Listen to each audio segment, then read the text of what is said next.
ایک خوبصورت دن ایک ہرے بھرے جنگل کے کنارے ایک میمنا اپنی ماں کے ساتھ کھیل رہا تھا۔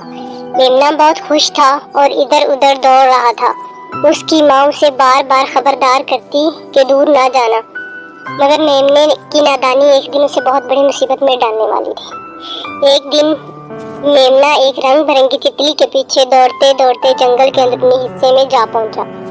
وہ تتلی کے پیچھے بھاگتے بھاگتے اتنا دور نکل گیا کہ اسے اپنی ماں کی آواز بھی سنائی نہیں دے رہی تھی۔ جب اس نے تتلی کو کھو دیا اور پیچھے مڑ کر دیکھا تو اسے احساس ہوا کہ وہ راستہ بھول چکا ہے۔ جنگل کے اندر ہر طرف درخت ہی درخت تھے اور ہر ایک راستہ ایک دوسرے جیسا لگ رہا تھا۔ ادھر اس کی ماں نے جب میمنے کو اپنے پاس نہ پایا تو وہ بہت پریشان ہوئی۔ اس نے پوری طاقت سے میمنے کو آواز دی مگر کوئی جواب نہ آیا۔ میمنے نے راستہ تلاش کرنے کی کوشش کی لیکن اسے سمجھ نہیں آ رہی تھی کہ وہ کس راستے سے آیا تھا۔ اتنے میں بارش شروع ہو گئی۔ میمنے کی ماں نے اسے پوری طاقت سے آواز دی مگر کوئی جواب نہ آیا۔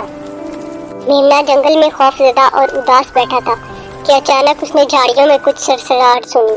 اس نے ڈر کر پیچھے دیکھا تو ایک بڑا سا بھیڑیا اس کی طرف بڑھ رہا تھا۔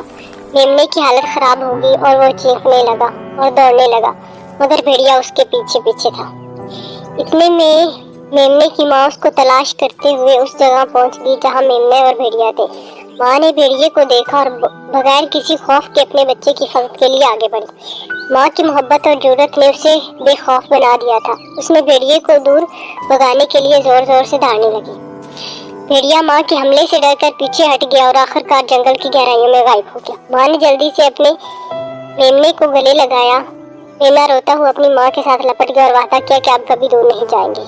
ماں اور میمنا واپس اپنے گھر کی طرف چل پڑے۔ اس دن کے بعد میمنے نے کبھی اپنی ماں کی باتوں کو نظر انداز نہیں کیا اور ہمیشہ اس کے ساتھ رہا۔ جنگل میں ان کی خوشیوں بھری زندگی پھر سے شروع ہوگی مگر اس واقعے نے انہیں ایک دوسرے کے قریب اور محبت بھرا بنا دیا۔ یہ کہانی اس بات کا سبق دیتی ہے کہ ماں کی محبت اور حفاظت دنیا کی سب سے بڑی طاقت ہے جو ہر خوف اور خطرے کو دور کر سکتی ہے۔